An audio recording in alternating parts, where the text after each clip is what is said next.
transition, to hear how he's weathering that transition, it's my pleasure to welcome Neel Premkumar.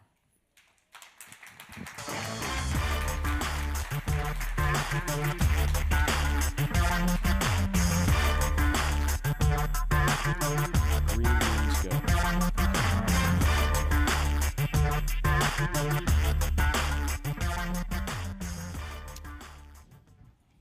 Well, I'm going to put that over here. So thanks for having me. Jeff and I were talking about what a brand in transition is, and I've worked on startup brands, I've worked on bigger brands, and I feel like every brand is a brand in transition, but we have learned a lot in the last 6 or 7 years that I thought folks who were starting their business or kind of going through the same growing pains and challenges and opportunities that we're in could probably benefit from. So our company is called Dyla. Jeff was talking a minute ago about doing whatever it takes to kind of get to success. When I started our business, I named the company after my twin girls, which we started the company 7 years ago. It's a combination of my kids' names, because I thought to myself, if I'm going to start a business, it's difficult enough in this industry already. I've got to do whatever it takes to win. And so if I name it after my kids, there's no way I could let this thing fail, right? So that was my first step. We have two categories that we compete in. So we're also a brand in transition in that we've got multiple products and categories that we communicate with consumers. One is drink mixes, which is where I started the business. We've got a brand called Stir. It's a leading natural liquid drink mix in the market. And then we launched the FORTO energy coffee line about 4 years ago. So let me just start by kind of saying, our overall mission is really supporting the people that we fuel. So we have a mission of empowerment. The goal for our business is to help people do more every day with our coffees, to live healthier, drink more water with our drink mixes. We've got 50 employees strong. We have an amazing team, smart, hardworking. These are folks who have no ego, who just do what it takes to kind of grow this business. And so the reason I think our team works so hard and why it's been from the beginning part of our mission is to help the consumers that we sell to. So Jeff and I were talking about what would be the most value-added presentation I could give you, and I think there's probably 3 areas that we wanted to talk about today. So first was innovation. Talk a bit about kind of our process of innovation, what are the challenges we're facing kind of ongoing, and then where we take innovation next. The second category was going to be distribution. So we'll talk a bit about kind of where we started, how we've evolved the distribution game, and then where we are now with KDP and JAB. And the third is a bit about marketing, which is kind of an evolving piece for us. So these are the steps that I kind of took. And not everybody takes the same steps, but I think at least hearing how we did it and what we learned from it and the mistakes that we made and how we changed help. The first thing I think was key is developing a thesis, right? When I started the business, I looked at the water category. The bottled water category is on fire. It's grown tremendously. And water is positioned typically on one axis. On the low end is price, right? Pure Life or some of the cheaper kind of spring waters. On the higher end was sourcing. So they had, whether it was from a mountain or a spring or Iceland or Fiji, there was a premium source. But the water additive market 7 years ago, when I looked at it, was really only just one. It was brand, right? So there were certain brands that had a real play in the market. I had a bet and a thesis that just like the bottled water category, the water additive category could be positioned on the sourcing of their ingredients. And so I developed a product called Stir that really only had 6 ingredients. And it was all natural. It was the leading player in the space, and we came out and there was nothing in it. And my thought was, if someone's going to buy a Fiji or a Core or a higher-end premium water, they might need actually a higher-end premium drink mix to flavor that water. Then we started testing all different options. I think there's one key learning I've had over the years with testing different things. You either have to have a better product than what's out in the market or a better value, a similar size product or a similar value offering with a better price or a larger size, or the combination of the two, right? It's a fairly straightforward game. We've tested a bunch of stuff over the years, and a lot of it has failed. I think we probably, I was looking at this and preparing for this conversation. We probably, at least 60% of the stuff we've tried has failed, I'd say, over the years, right? here's some shining examples of failure and learning from those failures. When the Garcinia Kombucha craze was hot, I was on Amazon with our products, and we were selling a ton on Amazon, and I was like, oh, we should jump on Garcinia Kombucha, which actually it sold well for a very short period of time, and then it crashed. Another one we launched, we looked at the emergency space, and it was growing like crazy 5, 6 years ago, and started thinking, how could we do this with a liquid version of that, right? This was a really fun one because what I found out was actually 1,000 milligrams of vitamin C into a 2-ounce container starts expanding over time. So as we were gearing up to big shipments to retail, all the bottles started expanding. We thought they were going to explode. So we had to recall all that stuff. We tested and learned a lot. And I think the real key for me in that process was we learned how to fail quickly.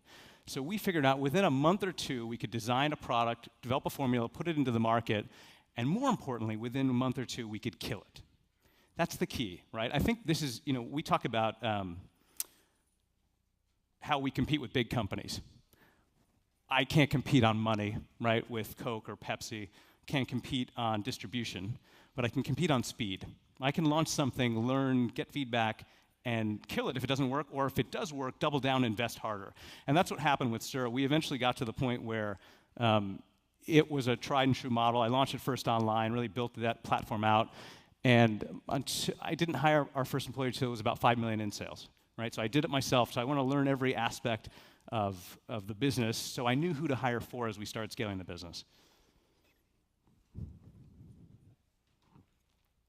The third thing is belief in your ideas. And I think, it's interesting. I think this is a tough balance for a lot of entrepreneurs that I've met over the years. I think there are a group of folks who believe to the point of anything could happen, and they will never shake that belief in that vision and that idea, which can be dangerous. I think there's other folks on the other end of the spectrum who are entrepreneurs or would like to be entrepreneurs that have a great idea and probably the ability to execute that idea, but they just don't believe enough in their vision or their idea. The middle balance is fairly tricky to get to, and this is kind of a case in point into this company. It started 7 years ago. About 3 years in, I was looking in the market, and I was drinking a lot of energy drinks and shots and a lot of coffee. And I thought to myself, it's crazy. The energy drink market's $12 billion in sales. Energy shots are $1 billion out of that. This on-the-go need for a quick boost of energy. Ready-to-drink coffee, 3-4 times bigger, right? 30+ billion, including all the cafe business, not just the bottles. But there was no corresponding shot, no quick boost of energy. And coffee drinkers need that too, right? So when I started looking at the numbers, we did a little bit of research, 200 million coffee drinkers. Of that group, the folks that also drink energy drinks in addition to coffee on a weekly basis, about 20 million people, which is roughly 3 times bigger than the 5-hour market. So in my opinion, this was a huge space if you could figure out how to get it done right.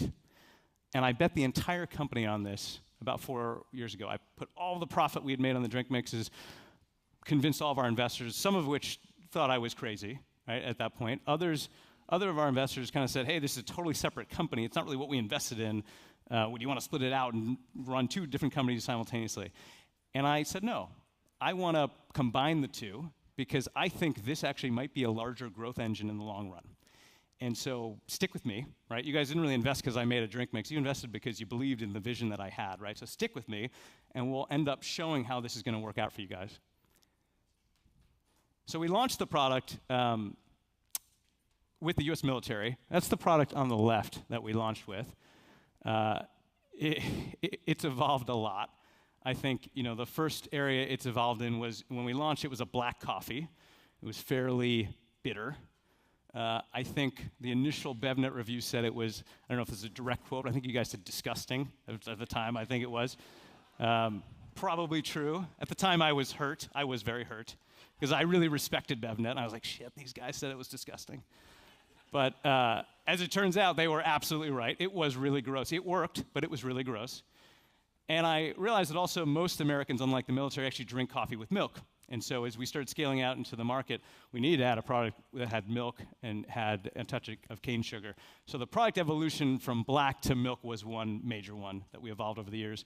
The packaging is another, as you guys can clearly see. We've made it much clearer, much clearer. Small learnings as you go through this process. The flavor band was at the bottom of the bottle. When you actually put products in a tray or on a shelf in most places, there's a lip on the bottom of the shelf. it seems silly that I'm even mentioning this, but that's actually a critical area to figure out for consumers to shop a category, right? So moving it to the top makes a big difference. There's a lot of small things, I think, as you kind of think about branding and clarifying the benefit of your product. That's an iterative process. You know, my challenge personally has been, how do I keep iterating without driving my team crazy and costing too much money with label changes, which I probably erred on the side of changing too much, as the guys in the team will probably agree with. But I think we're at the point where we've got a really good place that connects and resonates with consumers. And every time we made a change, we tested it. We got feedback, especially online, but also direct with consumers. We improved the formula, which we talked a bit about. Today, the consumers who try FORTO love it. The repeat rate is terrific. I think it's just a constant function of iterating, right? I think it's funny, when I was at Nestle, like 15, 16 years ago, I was a brand manager at Pfizer. That's a drug company. You would never launch anything unless it was absolutely perfect, right? But even on a flavor profile basis, I'll give you an example. 15 years ago, we were looking at a project on how much, I don't know if you guys know this, Advil has sugar coating on the outside of it. It's an often not discussed thing. It actually helps go down a little bit easier. They've had it forever. They couldn't figure out why they had it. It took us 2 years to decide whether to keep it or kill it. We kept it. It's still on all the Advil now. But that concept of kind of taking your time to get it right before you launch was something that I think big companies really do, and they do a good job of. We didn't do that. Right? And I think our thought was, let's get the concept out in the market, figure out if this works. Does it resonate with people? Do they care about it? Do they like it? Then we'll keep iterating and tweaking based on the feedback. And we didn't go too broad too quickly in the beginning. I also fixate upon the packaging, right? Packaging is, for a startup company with really very little money, packaging is 99% of your marketing and awareness. You have to nail the packaging. Especially true if you're selling products in impulse-driven areas, which a coffee shot, a shot of any kind, is an impulse item. So you've about 1 to 2 seconds to convince somebody what the product is. So what is this instantly, which the reason I actually patented this miniature coffee cup shape is at a distance I wanted you to be able, as a consumer, to be able to see it and be like, that's a coffee, I got it. And in that same 1 to 2 seconds, you've got to communicate why. Why do I need this? What's the benefit of this? What's the key point? It's a difficult thing, and I think that's one area of fixating. It's really important.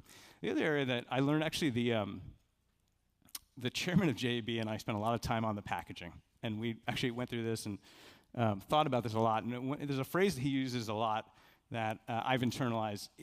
Packaging in a screen is very different than packaging on a shelf. It may look great on paper, but when you get into that retail environment, color-based, size-based, how it's presented to the consumer in a multitude of environments is actually far more critical than how pretty it might look on paper. Now, we're at the point where we have something unique. We've developed something that we've patented a package. Initially, when I was designing the product and trying to transition from black to milk, there were no producers in the United States that made a product under 4 ounces with milk. So I said, all right, what the hell, let's do it ourselves. So we invested in it, started doing it ourselves. We are at the point now where we realize, hey, this could be a really big category. But their loyalty to existing coffee brands amongst consumers is pretty significant. It's a hard thing to overcome. Also, coffee is typically sipped and savored. There's a process of how you consume coffee. It's a ritualistic type thing. So the idea of a shot, to some consumers, is like, oh, that's really far afield from what I'm comfortable with. So in order to really broaden the category and build upon the advantage that we had, our thought was, okay, let's bring in other brands with real equity in this category and put it into this format so we can kind of democratize the format, build a whole platform. So instead of owning one brand that takes part in the category, we own all the brands. We market all the brands and push them all. So how did we go about doing this? About a year ago, we started looking at what brands had the following criteria. They had to have a significant amount of sales in the traditional packaged coffee category, because the retailers really don't care if the brands are tiny, very cool, but not big enough to justify national distribution at places like Walmart. They had to have a high amount of brand loyalty. So if you liked Green Mountain as a K-cup, and then you saw it as a shot, you'd be like, yeah, you know what, I might consider trying a shot version of Green Mountain. They had to have a higher income skew of their consumer base, because if you look at brewed coffee, packaged coffee, per cup, it's about 30 to 60 cents. You look at a shot like this, it's $2 to $3. So to get someone to buy something on a regular daily basis, they need to have a little bit more disposable income than the average. And then 4, they need to skew a little bit younger as a consumer base, because we are finding that, product loyalty to the coffee space is very form specific, right? Somebody fixates upon their K-cup or bagged or beaned or ground, and that they tend to repeat it, especially as they age, whereas younger consumers are a little bit more open to different forms. So now, this lineup is going nationwide, and on the back of the KDP trucks, and we'll talk through that. What are our challenges right now? I think as we talk about brand and transition, one of my biggest challenges is prioritization, right? I've got 50 employees.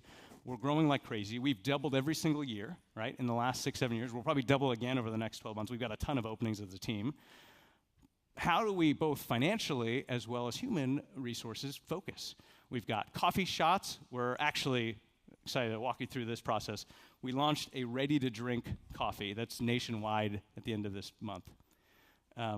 We have a whole line of drink mixes that seem to be ever-growing. In order to focus on each one of them and reach the tipping point for every segment, it takes a lot of time and energy and attention from me and the team. And so that's probably one of our challenges, right? I think as we are at this point, my hope is that a year, 2 years from now, if I'm talking back to you guys at that point, it's going to be much more solidified as to what we've done and how we were able to balance it, but it's a balancing act. Distribution. I'm a big proponent of e-commerce first, right? Now, listen, we're in 50,000 stores in retail, so we know the retail space. We got to that point because of e-commerce. On Amazon Direct, it was more profitable in the early days. It provided us with a constant testing ground and learning, and I just fixated upon it. Every day, I literally responded to every consumer request myself, learned what they hated, what they liked, and got reviews, got to the process. But e-commerce for us was a really critical piece. Number 2 on the distribution side, you got to be differentiated. So this is a quick chart of our new ready-to-drink, an 11-ounce versus the other items in the market. Differentiation is really critical. I kind of look at this in a really simplistic way.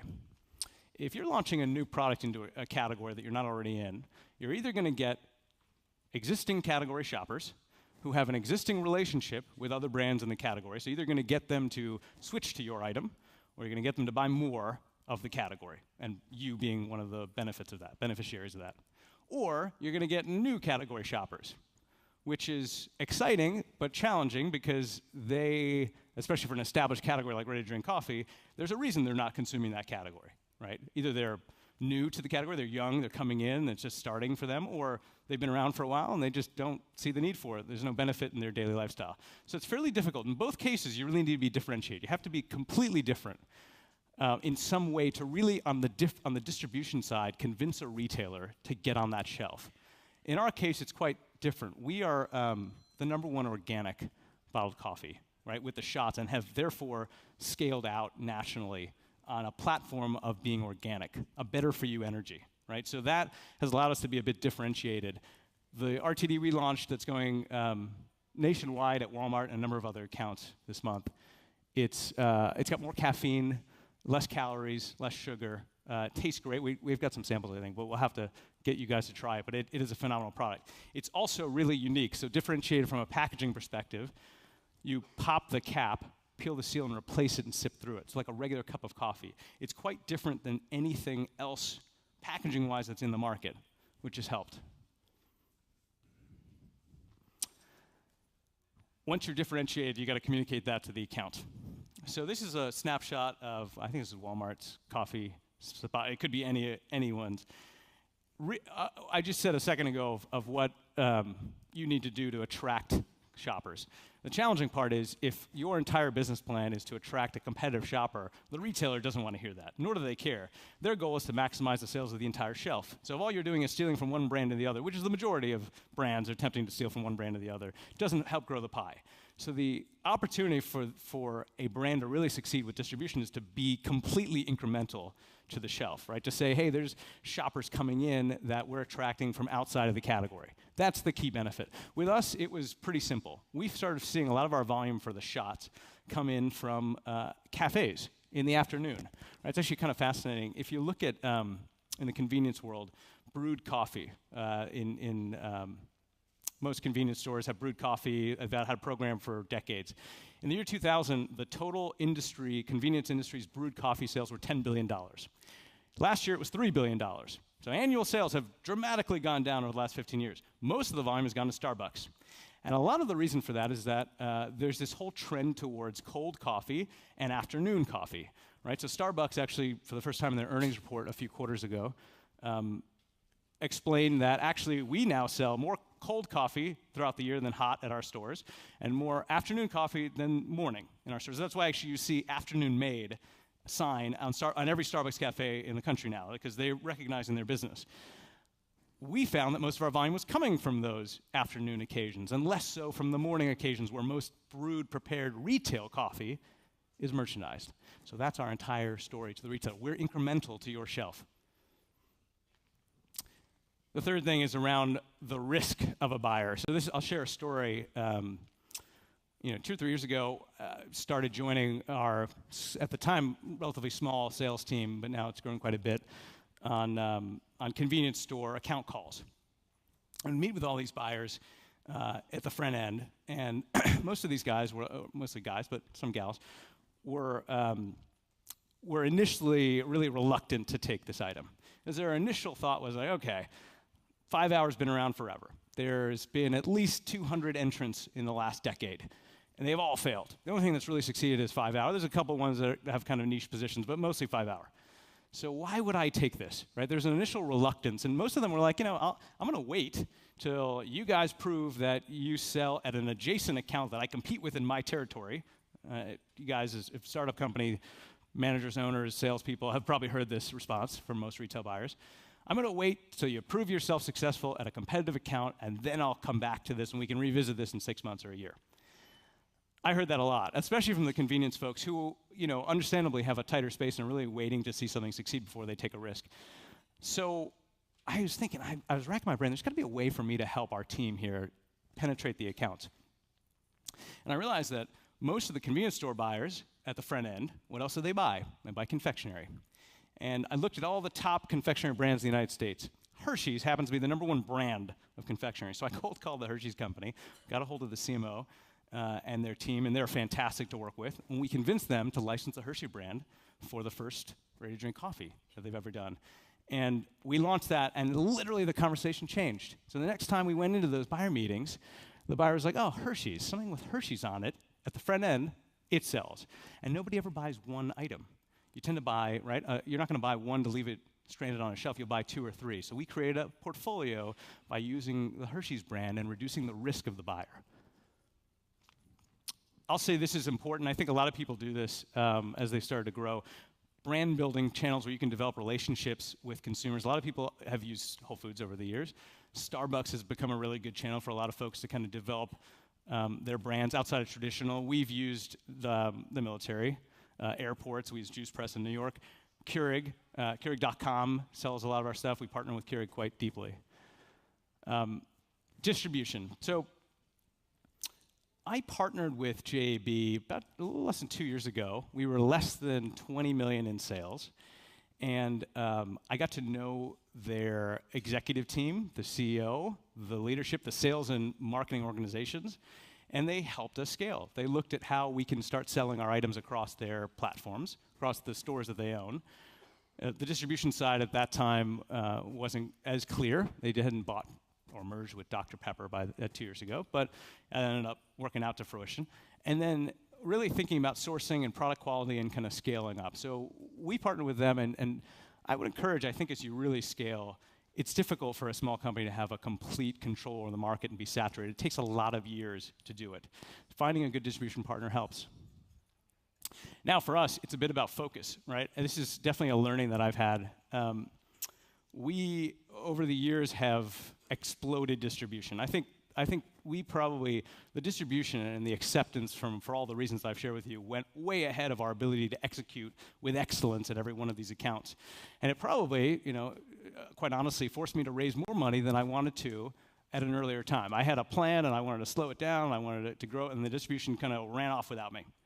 And so I had to raise more money to kind of catch up so that we could really execute. I think this is a challenge for a lot of small companies. I've talked to a lot and I've invested in a few. And I think that a lot of companies are excited by the sexiness of distribution, but the amount of time, human resource, and also money required to execute against it is significant. So finding the ability to focus helps a lot. Where are we at today? So we have a tremendous team, but we just went national with Keurig Dr. Pepper, right? So we've got national with the shots, all of the licensed shots, our own FORTO shots, on all their trucks across the country. We went national with the ready-to-drink in all of the trucks around the country. We're exploding distribution. My biggest challenge right now, as we are scaling, my transition challenge is more folks, right? And we have a fairly rigorous process of how we find people. It's been a process because of years of kind of developing it. We have to have folks who are smart, who work incredibly hard, who are fun, who don't have any ego. And it's a very collaborative process, but it just takes a while to find folks. So that's one of our challenges. How am I doing on time? Am I? Oh, should I go fast? Yes. Okay. 3% of the consumers in a category represent roughly 50% of the volume and 80% of the profits for every brand. I learned this at Nestle. It's kind of unique. Your goal as a brand owner is to find the 3%, right? It's oddly unique in this way. Once you find your 3%, right? For us, it was coffee and energy drinkers. The right tactics are key. We're spending $15 million this year against those tactics. We have a couple videos of kind of where we've shared the insights. One of the first insight we had was that people drinking FORTO energy coffee tended to be tired. They're drinking it to get energy. That's because they didn't sleep enough the night before. Why were they awake? So in the middle of the night, we started running ads. Late night, try FORTO, and we literally showed them the ads. Do we have time to play the ads? One? So I'll give you the next one. After we started learning that, we started testing ads to different vertical targets. So people with a special need to get energy that, students or nurses or truck drivers. And we'll play this ad maybe. Hey, try this. It's better.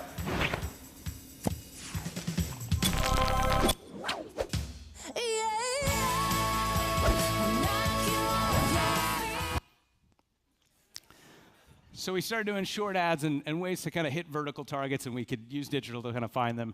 Now we've advanced even further, and we're still doing a lot of this. We're testing more shorter form GIFs, the things that work in this environment.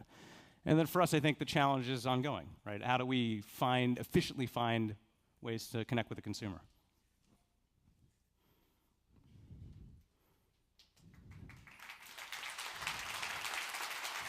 Neel, thank you for all your insights. I know you're going to be here to answer questions from our audience over the course of the day, and we really appreciate you jumping up here. Thanks, man.